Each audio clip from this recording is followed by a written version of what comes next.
Assalamualaikum warahmatullahi wabarakatuh, selamat datang. Apa kabar? Semoga kalian semua selalu dalam keadaan sehat dan bahagia, ya. Sebelum lanjut, jangan lupa dukung kami dengan klik tombol subscribe, dan komen hadir untuk absennya. Selamat menonton. Hutan lindung Gading bukan sekadar hamparan pepohonan bagi Akmal. Hutan itu adalah kanvasnya, tempat ia melukis cerita dengan lensa kameranya. Di usianya yang ke-28, Akmal telah menghabiskan sebagian besar hidupnya di sana. Ayahnya seorang penjaga hutan, dan Akmal tumbuh dengan suara gemerisik dedaunan, aroma tanah basah, dan bisikan angin di antara ranting-ranting tua. Baginya, hutan ini adalah rumah, tempat yang paling ia kenal, bahkan lebih dari hiruk-pikuk kota. Akmal adalah seorang fotografer alam yang sangat menjanjikan. Karya-karyanya tentang flora dan fauna langka di hutan Gading telah dipublikasikan di berbagai majalah internasional, memberinya pengakuan dan penghidupan yang layak. Ia tahu setiap lekuk jalan setapak, setiap aliran sungai, dan setiap pohon besar yang berusia ratusan tahun. Ia bahkan merasa bisa merasakan napas hutan itu sendiri. Suatu sore, saat matahari mulai condong ke barat, Akmal sedang duduk di atas sebuah batu besar, menunggu cahaya emas menembus celah-celah pohon untuk menghasilkan foto yang sempurna. Tiba-tiba, ia mendengar sesuatu. Bukan suara binatang, bukan pula suara ranting yang patah. Itu adalah bisikan. Samar, pelan, seperti suara tawa yang sangat jauh. Akmal menajamkan pendengarannya. Ia menoleh ke belakang, ke arah semak-semak lebat, tapi tidak ada apa-apa. Ia menghela napas, menganggapnya hanya halusinasi akibat kelelahan. Belakangan, ia memang terlalu sering masuk hutan, terkadang hingga berhari-hari. Namun, kejadian itu tidak berhenti sampai di sana. Sejak hari itu, bisikan itu mulai sering datang. Terkadang terdengar seperti anak-anak yang sedang bermain, terkadang seperti melodi yang indah. Bisikan itu seolah-olah mengelilinginya, mengikuti setiap langkahnya. Akmal mulai merasa sedikit gelisah, tapi ia selalu berhasil meyakinkan dirinya sendiri bahwa itu hanyalah trik pikiran. Selain bisikan, ada juga aroma aneh. Aroma bunga yang sangat harum, yang tiba-tiba tercium di tengah-tengah hutan yang tidak memiliki bunga semacam itu. Aroma itu bisa muncul di mana saja, bahkan di tempat yang paling kering dan gersang. Aroma itu sangat memikat, membuat Akmal merasa damai dan nyaman. Ia mencoba mencari sumber aroma itu, tetapi ia tidak pernah berhasil. Akmal juga mulai melihat bayangan-bayangan sekilas. Bayangan-bayangan yang sangat cepat, seperti seseorang atau sesuatu yang melintas di balik pohon. Kadang-kadang, ia melihat bayangan itu dari sudut matanya, dan ketika ia menoleh, tidak ada apa-apa. Bayangan itu terlihat seperti siluet manusia, tetapi terlalu cepat untuk ia kenali. Akmal adalah seorang yang rasional. Ia selalu percaya pada logika dan sains. Ia mencoba mencari penjelasan ilmiah untuk semua kejadian aneh ini. Bisikan itu mungkin adalah pantulan suara, aroma itu mungkin dibawa oleh angin, dan bayangan itu mungkin hanyalah ilusi optik. Ia mencoba mengabaikannya, tetapi ia tidak bisa.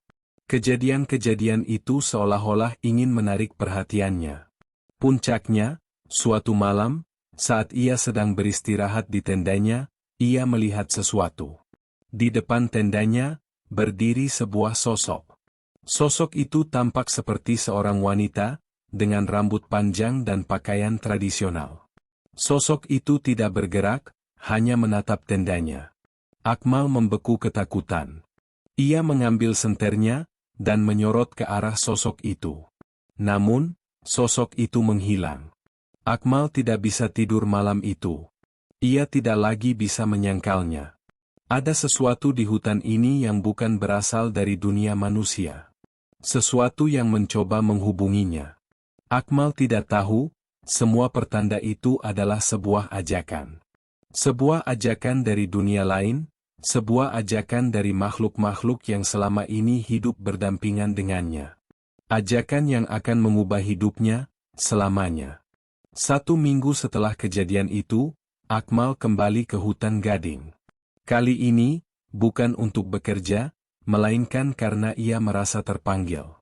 Rasa takut yang ia rasakan malam itu perlahan digantikan oleh rasa penasaran yang mendalam. Ia ingin tahu, siapa atau apa yang mencoba menghubunginya. Ia berjalan di jalan setapak yang biasa ia lalui. Namun, kali ini, ia tidak fokus pada flora atau fauna. Ia memperhatikan setiap suara, setiap aroma, dan setiap bayangan. Ia merasa, ia tidak sendirian.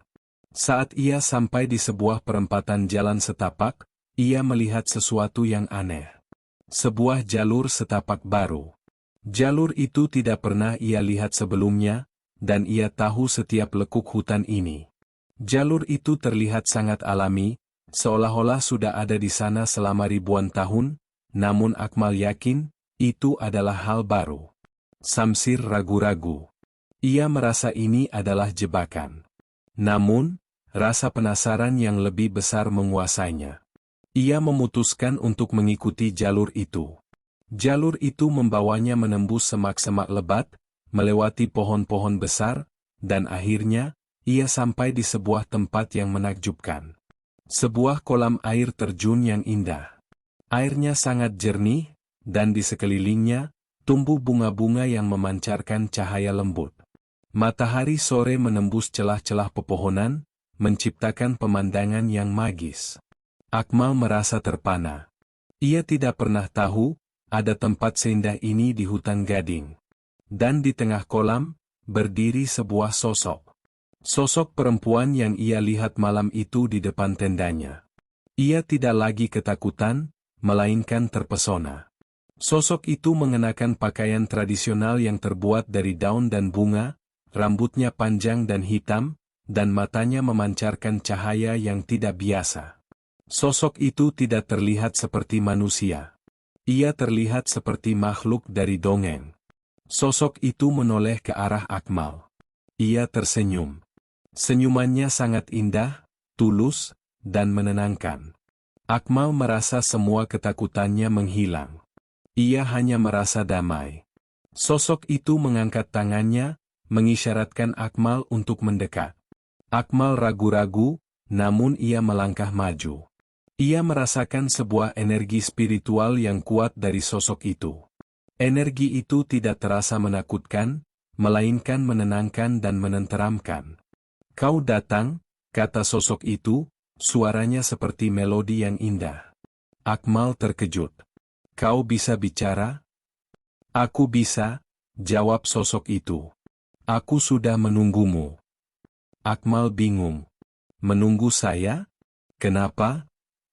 "Kau berbeda," kata sosok itu. "Kau tidak takut pada hutan. Kau mencintai hutan. Hutan juga mencintaimu." Akmal tidak bisa berkata-kata. Ia tidak tahu harus menjawab apa. Ia hanya menatap sosok itu, terpesona oleh keindahannya. "Namaku Cempaka," kata sosok itu. "Aku adalah penjaga tempat ini." Akmal mengangguk. "Namaku Akmal. Aku tidak tahu ada tempat seindah ini." Cempaka tersenyum. "Ada banyak hal di hutan ini yang tidak diketahui manusia. Ada banyak rahasia yang tersembunyi." Tiba-tiba, Cempaka mengulurkan tangannya. "Ikutlah denganku. Aku akan menunjukkan kepadamu hal-hal yang tidak pernah kau bayangkan." Akmal ragu-ragu. Ia tahu, ia harus berhati-hati. Ia tahu, ia sedang berhadapan dengan sesuatu yang di luar akal sehat. Namun, rasa penasaran yang lebih besar menguasainya. Ia mengulurkan tangannya, dan menggenggam tangan Cempaka.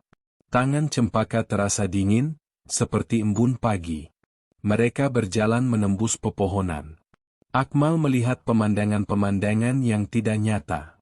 Bunga-bunga yang memancarkan cahaya di malam hari, pohon-pohon yang memiliki wajah, dan kupu-kupu yang bersinar. Akmal merasa seperti ia sedang berada di dalam sebuah mimpi. Akmal tahu, ia sedang berada di tempat yang berbahaya.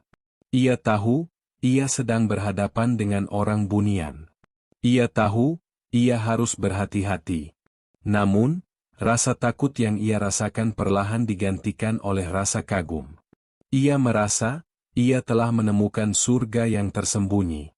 Dan ia tidak tahu, surga itu akan menjadi nerakanya. Sejak pertemuan pertamanya dengan Cempaka, Akmal tidak bisa kembali ke kehidupannya yang normal. Pikirannya terus dipenuhi dengan bayangan kolam air terjun yang bercahaya dan keindahan magis yang ia lihat. Rasa penasaran mengalahkan rasa takutnya. Ia kembali ke hutan, mencari jalur setapak misterius itu. Begitu ia sampai di sana, Cempaka sudah menunggunya. Sosoknya memancarkan cahaya lembut, dan senyumannya begitu tulus, seolah-olah mereka adalah teman lama. Mereka mulai berinteraksi secara rutin. Akmal membawa kameranya, berharap bisa mengabadikan keindahan yang ia lihat. Namun, setiap kali ia mencoba memotret, gambarnya selalu kabur atau tidak ada apa-apa. Cempaka hanya tersenyum, dunia kami tidak bisa dilihat oleh matamu. Akmal mengerti. Ia memutuskan untuk menikmati momen itu, tanpa mencoba mengabadikannya. Cempaka menunjukkan kepadanya rahasia-rahasia hutan yang tidak pernah ia duga. Gua-gua dengan kristal yang memancarkan cahaya pelangi, pohon-pohon raksasa yang batangnya terlihat seperti wajah, dan bahkan sebuah danau yang airnya berwarna ungu. Cempaka bercerita tentang dunia mereka, sebuah dunia yang hidup berdampingan dengan dunia manusia, tetapi tidak bisa dilihat oleh mata manusia. Akmal merasa sangat istimewa. Ia merasa seperti ia telah dipilih. Ia merasa bahwa ia telah menemukan sebuah rahasia besar, sebuah dunia yang hanya ia yang bisa masuk. Ia mulai melupakan dunianya sendiri. Ia jarang pulang ke rumah, dan ia mengabaikan panggilan telepon dari teman-temannya. Ia bahkan tidak lagi mengurus akun media sosialnya. Ia tidak lagi peduli dengan pekerjaannya, dengan ketenaran, dengan uang. Yang ia pedulikan hanyalah Cempaka dan dunia ajaib yang Cempaka tunjukkan kepadanya. Satu-satunya hal yang Akmal khawatirkan adalah, Cempaka tidak pernah mengajaknya ke perkampungannya. Cempaka hanya menunjukkan batas luar dari perkampungan itu. Di balik pepohonan yang rimbun, Akmal bisa melihat cahaya yang lebih terang, mendengar suara tawa yang riang, dan merasakan aroma makanan yang lezat. Akmal penasaran, tetapi ia tidak berani bertanya. Ia tidak ingin membuat Cempaka marah. Namun, Akmal tidak tahu, ia sedang berada di bawah pengaruh Cempaka. Persahabatan, mereka bukanlah persahabatan yang tulus. Cempaka sedang menenun jaring, perlahan-lahan menjebak Akmal ke dalam dunianya. Akmal yang dulunya rasional dan logis, kini menjadi buta dan tuli. Ia hanya melihat keindahan, ia hanya mendengar bisikan-bisikan yang menyenangkan, dan ia tidak bisa melihat bahaya yang mengintainya. Di dunia nyata, teman-teman Akmal mulai khawatir. Mereka berusaha mencari Akmal, tetapi mereka tidak bisa menemukannya. Mereka hanya menemukan tendanya yang kosong. Mereka tahu, ada sesuatu yang tidak beres. Setelah Akmal menghilang selama hampir 2 minggu, teman-temannya mulai panik. Mereka memutuskan untuk mencari bantuan dari seorang tetua desa, yang juga adalah teman lama ayah Akmal. Nama tetua itu adalah Pak Budi. Pak Budi adalah seorang yang sangat bijaksana, ia mengetahui banyak tentang cerita-cerita mistis dan legenda yang beredar di daerah itu. Saat teman-teman Akmal menceritakan tentang hilangnya Akmal, Pak Budi hanya mengangguk. Ia sudah menduga ada sesuatu yang tidak beres. Akmal sering masuk hutan? Tanya Pak Budi. Teman-teman Akmal mengangguk. Itu dia masalahnya, kata Pak Budi. Pak Budi menceritakan tentang orang bunian, makhluk gaib yang seringkali hidup berdampingan dengan manusia, tetapi tidak terlihat oleh mata manusia biasa. Mereka bukan makhluk jahat, kata Pak Budi. Mereka hanya berbeda. Mereka bisa melihat manusia yang berhati bersih, dan mereka akan tertarik pada manusia itu. Mereka akan mencoba menjebak manusia itu ke dalam dunia mereka. Mereka tidak melakukannya karena jahat, mereka melakukannya karena mereka merasa manusia itu cocok untuk mereka. Teman-teman Akmal terkejut. Mereka tidak pernah percaya pada cerita-cerita seperti ini. Pak, jangan bercanda. Akmal orang yang logis. Dia tidak akan percaya pada hal seperti ini, kata salah satu teman Akmal. Pak Budi menggeleng. Itulah masalahnya. Mereka akan menggunakan keindahan untuk menjebak. Mereka akan membuat Akmal merasa istimewa. Akmal akan merasa bahwa ia telah menemukan surga yang tersembunyi. Dan ia akan menyerahkan semua yang ia miliki, demi masuk ke surga itu. Pak Budi melanjutkan. Jika Akmal masuk ke dunia mereka, ia tidak akan bisa kembali. Atau jika ia kembali, ia tidak akan lagi sama. Tubuhnya akan berada di dunia nyata, tetapi jiwanya akan terperangkap di dunia bunian. Ia akan menjadi seperti boneka, dengan mata kosong dan hati yang hampa. Teman-teman Akmal merasa takut. Mereka tidak tahu harus berbuat apa. Lalu, apa yang harus kami lakukan, Pak? Tanya mereka. Kalian tidak bisa melakukan apa-apa, jawab Pak Budi. Kecuali, kalian harus mencari Akmal sebelum ia benar-benar masuk. Kalian harus memperingatkannya. Kalian harus menyadarkannya, bahwa ia sedang berada di jalan yang salah. Akmal, sementara itu, sedang berada di dalam hutan bersama Cempaka. Cempaka mengajaknya untuk melihat sebuah tempat yang sangat spesial bagi mereka. Tempat itu adalah sebuah pohon raksasa yang batangnya terlihat seperti wajah, dengan rongga di tengahnya. Ini adalah pintu masuk ke perkampungan kami, kata Cempaka. Akmal terkejut. Ini? Cempaka mengangguk. Ini adalah gerbang ke dunia kami. Jika kau masuk ke sini, kau akan menjadi bagian dari kami. Kau tidak akan pernah lagi merasa sedih. Kau tidak akan pernah lagi merasa khawatir. Kau akan mendapatkan kedamaian yang abadi. Akmal menatap Cempaka. Ia merasa bimbang. Di satu sisi, ia sangat ingin masuk. Di sisi lain, ia teringat pada keluarganya, pada teman-temannya, pada dunia yang ia tinggalkan. Aku tidak tahu, kata Akmal. Cempaka tersenyum. Jangan khawatir. Aku akan selalu bersamamu. Kita akan bersama-sama, selamanya. Akmal memejamkan matanya, membayangkan kehidupan yang sempurna. Hidup tanpa beban, tanpa masalah. Ia tahu, ini adalah kesempatan yang tidak akan datang dua kali. Ia mengangguk. Aku ikut. Tiba-tiba, ia mendengar suara. Suara teman-temannya memanggil-manggil namanya. Suara itu terdengar sangat jauh, seolah-olah datang dari dunia lain. Akmal membuka matanya, ia melihat Cempaka tersenyum, senyumannya terlihat aneh. Akmal tahu, ia sedang berada di ambang bahaya. Ia tahu, ia harus memilih. Apakah ia akan melangkah maju, atau ia akan berbalik? Ia tidak tahu. Ia hanya tahu, ia sudah berada di titik tidak bisa kembali. Akmal berdiri di ambang pintu masuk dunia bunian, sebuah rongga besar pada batang pohon raksasa yang tampak seolah-olah mengisap cahaya. Di satu sisi, Cempaka berdiri di depannya, tangannya terulur, wajahnya memancarkan senyuman yang begitu tulus, penuh janji akan kebahagiaan abadi. Di sisi lain, dari kejauhan, ia bisa mendengar suara teman-temannya yang memanggil-manggil namanya, suara yang terdengar seperti datang dari dimensi yang berbeda.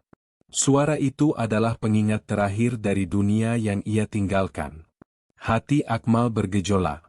Ia terperangkap di antara dua pilihan yang sama-sama menarik, namun sangat berbeda. Pilihan pertama adalah menyerah pada godaan Cempaka, melangkah masuk ke dunia yang dijanjikan penuh kedamaian, tanpa ada lagi masalah, tanpa ada lagi penderitaan. Di sana, ia tidak perlu lagi khawatir tentang pekerjaan, tentang uang, tentang tuntutan sosial. Ia bisa hidup selamanya dalam keindahan dan ketenangan. Namun, ia juga tahu, pilihan itu berarti ia harus meninggalkan segalanya. Ia harus meninggalkan keluarganya, teman-temannya, dan semua kenangan yang ia miliki di dunia nyata. Ia juga teringat pada peringatan Pak Budi, bahwa jika ia masuk ke dunia bunian, ia tidak akan bisa kembali. Atau jika ia kembali, ia tidak akan lagi sama. Cempaka merasakan keraguan Akmal. Wajahnya yang tadinya berseri-seri, kini terlihat sedikit sedih. Akmal, bisiknya, suaranya seperti melodi yang memilukan. Mengapa kau ragu? Bukankah kau lelah dengan semua masalah di duniamu? Bukankah kau lelah harus selalu berjuang? Di sini, tidak ada lagi penderitaan. Di sini, kau akan menemukan kedamaian yang kau cari. Akmal menatap mata Cempaka. Matanya begitu indah, begitu dalam, seolah-olah ia bisa melihat ke dalam jiwanya. Akmal merasa terhanyut. Ia ingin percaya pada Cempaka. Ia ingin percaya bahwa ada surga di dunia ini, dan surga itu ada di depannya. Namun, ia juga teringat pada kata-kata Pak Budi, bahwa orang bunian menjebak manusia dengan keindahan. Akmal mencoba mencari tahu apa yang tersembunyi di balik senyuman Cempaka. Ia mencoba melihat ke dalam rongga pohon itu, tetapi ia hanya melihat cahaya yang sangat terang. Ia tidak bisa melihat apa-apa di dalamnya. Akmal menutup matanya, mencoba menenangkan pikirannya yang kalut. Ia berpikir tentang ayahnya, yang selalu mengajarkannya untuk berhati-hati. Ia berpikir tentang ibunya, yang selalu menunggunya pulang. Ia berpikir tentang teman-temannya, yang selalu ada untuknya. Akmal menyadari, ia tidak bisa mengorbankan semua itu demi sebuah janji yang tidak jelas. Ia tidak bisa mengkhianati orang-orang yang ia cintai. Akmal membuka matanya, dan ia menggeleng. Maaf, Cempaka. Aku tidak bisa. Wajah Cempaka berubah. Senyumannya menghilang. Matanya yang tadinya berseri-seri, kini terlihat kosong, seolah-olah ia adalah boneka tanpa jiwa. Kau tidak mau, bisiknya, suaranya kini terdengar dingin. Akmal mengangguk. Aku harus pulang. Keluargaku menungguku. Cempaka tidak berkata apa-apa. Ia hanya menatap Akmal, tatapannya dingin dan kosong. Akmal merasa ngeri. Ia merasa, ia tidak lagi berhadapan dengan Cempaka yang ia kenal. Ia berhadapan dengan sesuatu yang lain. Tiba-tiba, Cempaka tertawa. Tawanya tidak lagi terdengar merdu. Tawanya terdengar dingin dan kosong, seperti suara lonceng yang pecah. Akmal merasa bulu kuduknya berdiri. Ia tahu, ia telah membuat kesalahan. Ia telah menolak tawaran itu, dan kini ia harus membayar harganya. Melihat Akmal menolak tawarannya, Cempaka menghela napas panjang. Wajahnya kembali normal, senyum tulus yang membius itu kembali terukir di bibirnya. Baiklah, Akmal. Aku mengerti. Kau belum siap. Tapi, aku ingin kau melihat sesuatu. Aku ingin kau tahu, apa yang akan kau lewatkan. Tanpa menunggu persetujuan Akmal, Cempaka meraih tangannya. Akmal terkejut, namun ia tidak bisa menarik tangannya. Cempaka membawanya melangkah melewati ambang rongga pohon. Saat mereka melewati batas itu, Akmal merasa seperti ia sedang menembus air. Seluruh tubuhnya terasa basah, namun tidak ada air. Begitu ia membuka matanya, ia melihat sebuah perkampungan. Itu adalah kampung bunian yang selama ini ia impikan. Rumah-rumah tradisional yang terbuat dari kayu dan daun, semuanya memancarkan cahaya yang lembut. Pohon-pohon raksasa menjulang tinggi, dengan bunga-bunga yang bersinar. Namun, ada sesuatu yang berbeda. Warna-warna yang tadinya cerah dan hidup, kini terlihat pudar. Cahaya yang tadinya memancar, kini terlihat redup. Akmal melihat penduduk desa. Mereka semua terlihat sangat cantik dan tampan, tetapi wajah mereka terlihat kosong. Mereka tersenyum, tetapi senyuman itu tidak sampai ke mata mereka. Mereka bergerak seperti robot, tanpa emosi, tanpa jiwa. Akmal merasa ngeri. Ini bukanlah surga yang ia bayangkan. Ini adalah neraka. Akmal melihat sekeliling, dan ia melihat sesuatu yang membuatnya ketakutan. Ia melihat beberapa sosok manusia. Sosok-sosok itu berdiri diam, dengan mata kosong, seperti patung. Akmal mengenali salah satu dari mereka. Itu adalah seorang pendaki yang dikabarkan hilang di hutan ini beberapa tahun lalu. Ia terlihat kurus, dengan mata yang tidak berjiwa. Akmal tahu, ia adalah salah satu korban dari janji palsu Bunian. Akmal menoleh ke arah Cempaka. Wajah Cempaka yang tadinya terlihat sempurna, kini terlihat berbeda. Matanya yang tadinya bersinar, kini terlihat kosong, seperti mata manusia yang terperangkap. Akmal tahu, Cempaka bukanlah makhluk yang ia kenal. Cempaka hanyalah sebuah wujud, sebuah jebakan. Ini apa? Bisik Akmal, suaranya bergetar. Cempaka tersenyum, senyuman itu tidak sampai ke matanya. Ini adalah rumah kami, Akmal.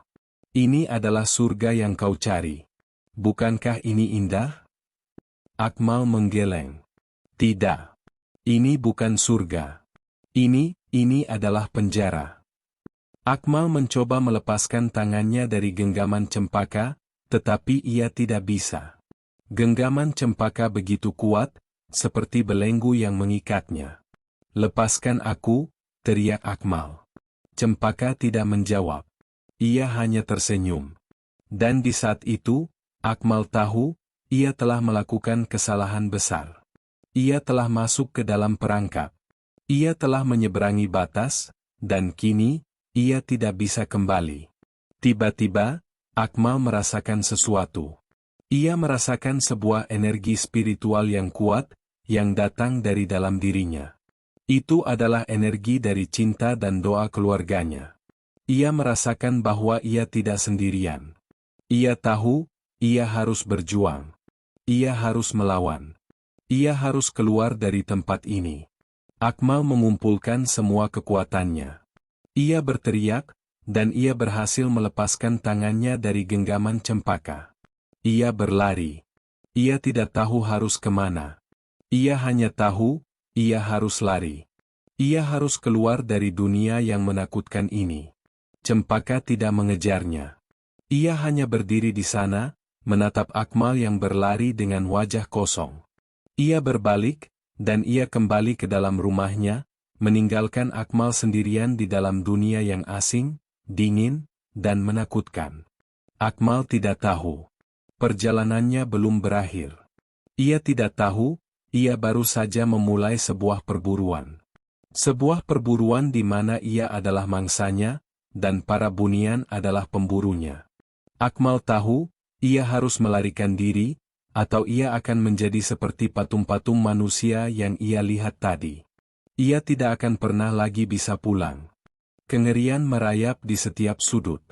Akmal tidak lagi berada di hutan yang ia kenal.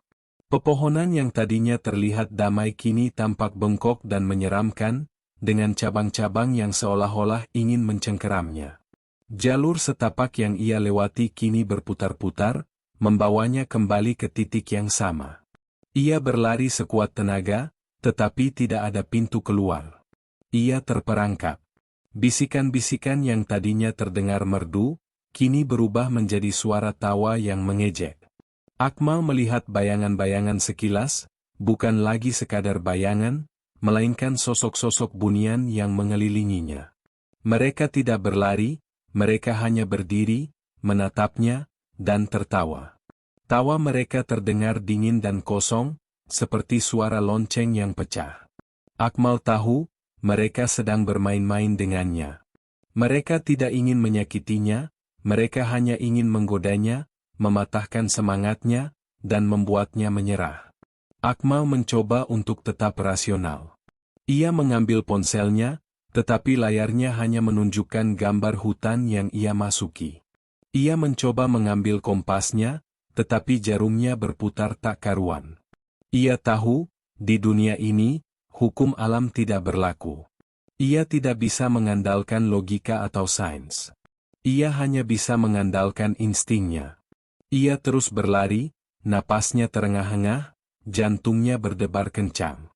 Ia mencoba mencari sesuatu yang ia kenal, sesuatu yang bisa membawanya kembali ke dunia nyata. Ia mencari pohon-pohon raksasa, sungai, atau batu-batu besar. Tetapi semua yang ia lihat adalah hutan yang sama, yang terus berulang-ulang. Akmal merasa putus asa. Ia merasa seperti ia sedang berlari di sebuah treadmill yang tak berujung. Tiba-tiba, ia melihat sebuah cahaya. Cahaya itu datang dari sebuah gua. Akmal merasa ragu. Ia tahu, di dunia ini, cahaya tidak selalu berarti kebaikan. Namun, ia tidak punya pilihan.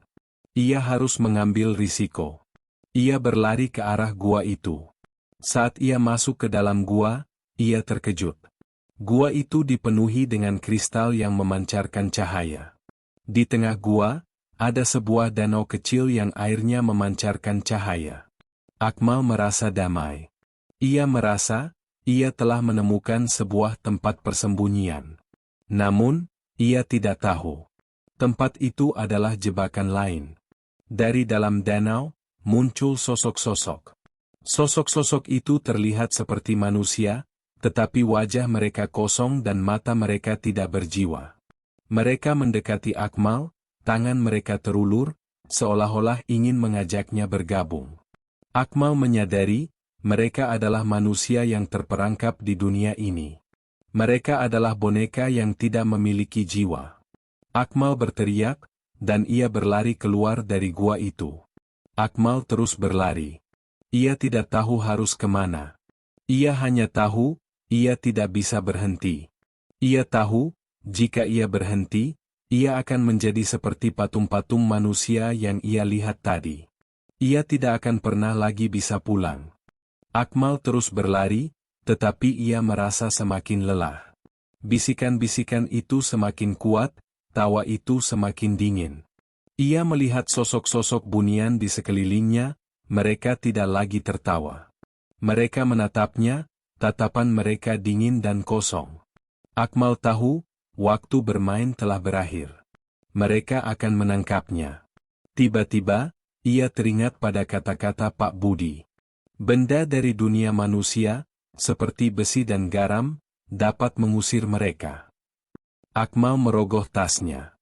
Ia menemukan sebuah pisau lipat kecil yang ia bawa untuk berjaga-jaga. Ia juga menemukan sebuah botol air. Ia memegang pisau itu, dan ia merasa sedikit lebih berani.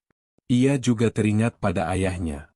Ayahnya pernah mengajarkannya untuk selalu membaca doa jika ia tersesat di hutan. Akmal tidak tahu doa apa yang harus ia baca.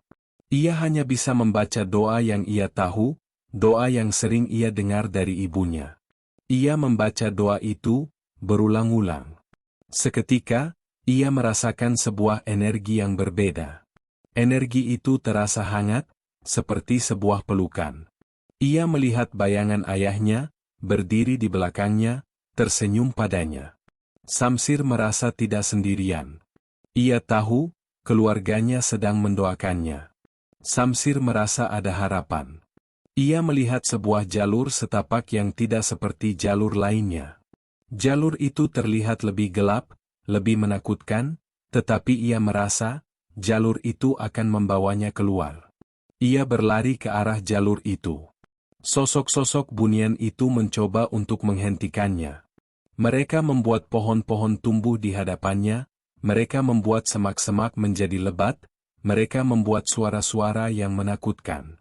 Tetapi Akmal tidak menyerah. Ia terus berlari, memegang pisau lipatnya, dan terus membaca doa. Ketika ia sampai di ujung jalur, ia melihat sebuah tebing. Di seberang tebing, ia melihat sebuah hutan yang ia kenal. Ia melihat sebuah jalan setapak yang ia kenal. Ia melihat dunia nyata.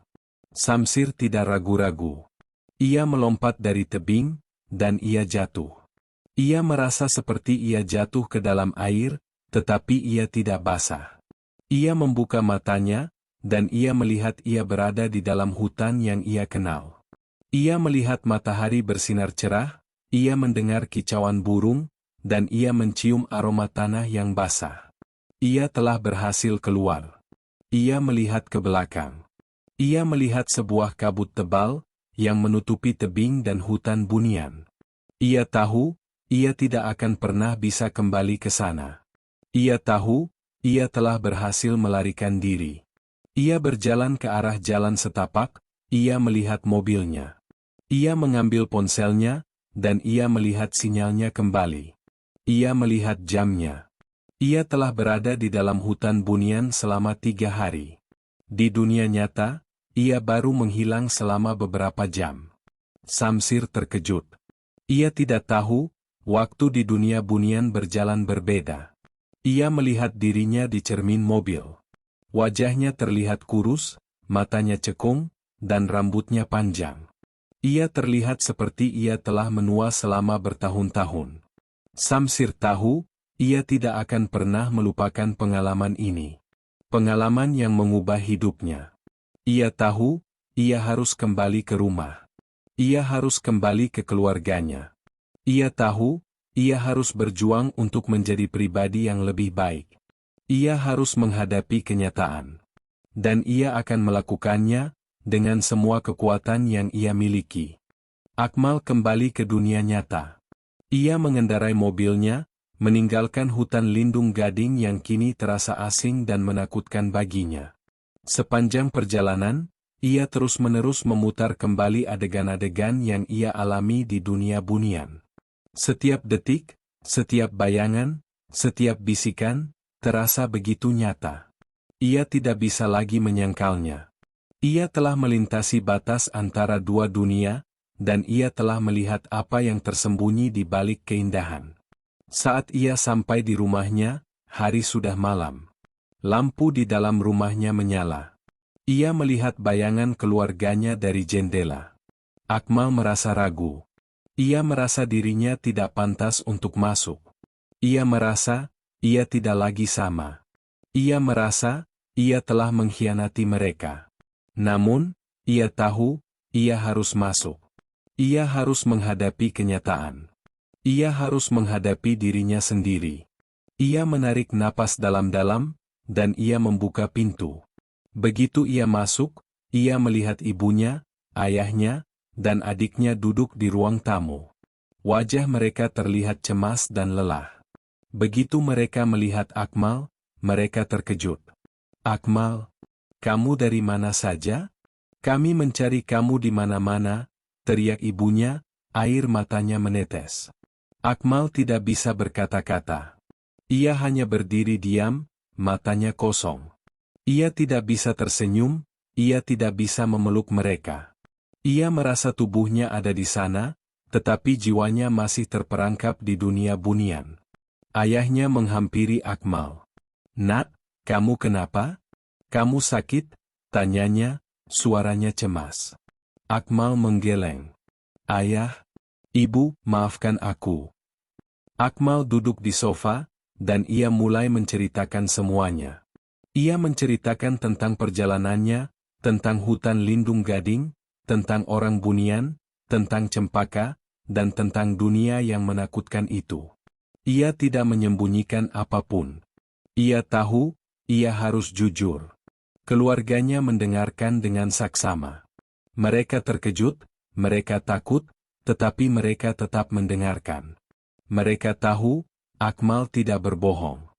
Mereka melihat ketakutan di matanya, mereka melihat keputusasaan di wajahnya. "Akmal," kata ayahnya, suaranya lembut. "Yang terpenting, kamu kembali. Syukurlah kamu kembali." Akmal menggeleng. "Ayah, aku tidak yakin. Aku tidak tahu apakah aku benar-benar kembali." Akmal merasa, ia tidak lagi memiliki kendali atas dirinya sendiri. Ia merasa, ia adalah boneka, dan tali-talinya dipegang oleh orang bunian. Ia merasa, ia adalah tawanan. Setiap malam, ia tidak bisa tidur. Ia mendengar bisikan-bisikan dari hutan. Ia melihat bayangan-bayangan yang melintas di luar jendela kamarnya. Ia tahu, Cempaka dan orang Bunian masih mengawasinya. Mereka tidak akan melepaskannya begitu saja. Akmal merasa sangat putus asa. Ia merasa seperti ia sedang bertarung dengan dirinya sendiri. Pertarungan antara kegelapan dan cahaya. Ia tahu, ia harus menang. Ia harus melawan. Ia harus membuktikan bahwa ia adalah manusia, dan ia berhak atas jiwanya. Ia mulai mencari cara untuk melawan. Ia membaca buku-buku tentang spiritualitas, tentang agama, tentang kepercayaan-kepercayaan kuno. Ia juga mulai beribadah. Ia salat 5 waktu, membaca Al-Quran, dan berzikir. Ia tahu, ia tidak bisa mengandalkan siapapun selain Tuhan. Ia tahu, Tuhan adalah pelindungnya yang sejati. Tiba-tiba, ia mendengar suara. Bukan bisikan-bisikan yang menakutkan. Itu adalah suara ayahnya. Akmal, nak, kita pergi ke hutan. Akmal terkejut. Ke hutan? Untuk apa? Ayah tahu, kata ayahnya. Kamu butuh ini. Kamu harus menghadapi ketakutanmu. Akmal merasa ragu. Tetapi ia tahu, ayahnya benar. Ia tidak bisa lari dari ketakutannya. Ia harus menghadapinya. Ia harus membuktikan bahwa ia bisa menang. Akmal dan ayahnya kembali ke hutan lindung gading. Perjalanan kali ini terasa berbeda. Akmal tidak lagi merasa takut. Ia merasa berani, ia merasa kuat. Ia tahu, ia tidak sendirian. Mereka berjalan ke arah yang biasa Akmal lewati. Saat mereka sampai di perempatan, Akmal melihat jalur setapak itu. Jalur yang membawanya ke dunia Bunian. Akmal merasa bulu kuduknya berdiri, tetapi ia tidak lari. Ia menatap jalur itu, dan ia merasa, ia harus menyeberanginya. Ayahnya melihat keraguan Akmal. Akmal, kamu tidak harus melakukannya. Kamu bisa pulang. Akmal menggeleng. Tidak, ayah.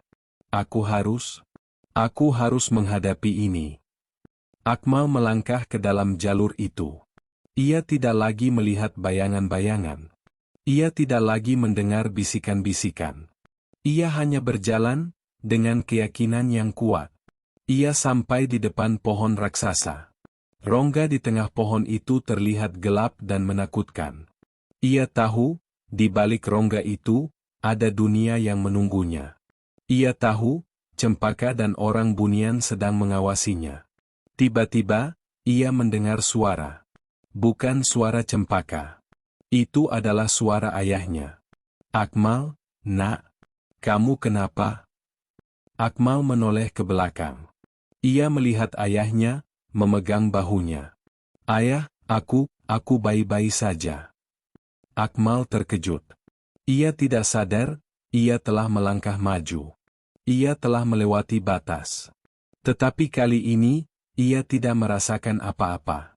Ia tidak merasa dingin, ia tidak merasa basah. Ia hanya merasakan kehangatan. Ia tahu, ia telah berhasil. Ia melihat ke dalam rongga pohon itu. Ia melihat bayangan-bayangan. Bayangan Cempaka dan orang Bunian. Wajah mereka terlihat terkejut. Mereka tidak menyangka, ia bisa kembali. Akmal tersenyum. Maaf, Cempaka. Aku tidak bisa. Ia berbalik, dan ia berjalan keluar dari jalur itu. Ia tidak lagi merasa takut. Ia merasa bebas. Ia telah memenangkan pertarungannya. Akmal kembali ke dunia nyata, tetapi ia tidak lagi sama.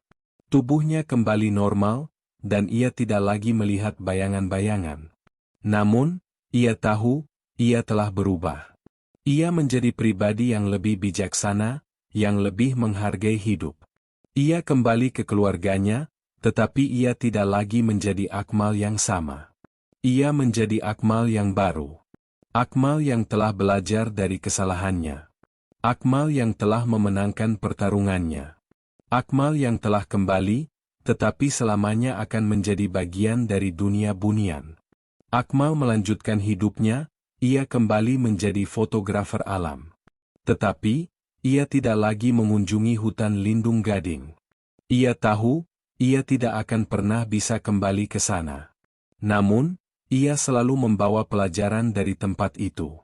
Ia selalu membawa jimat pemberian ayahnya, yang menjadi pengingatnya.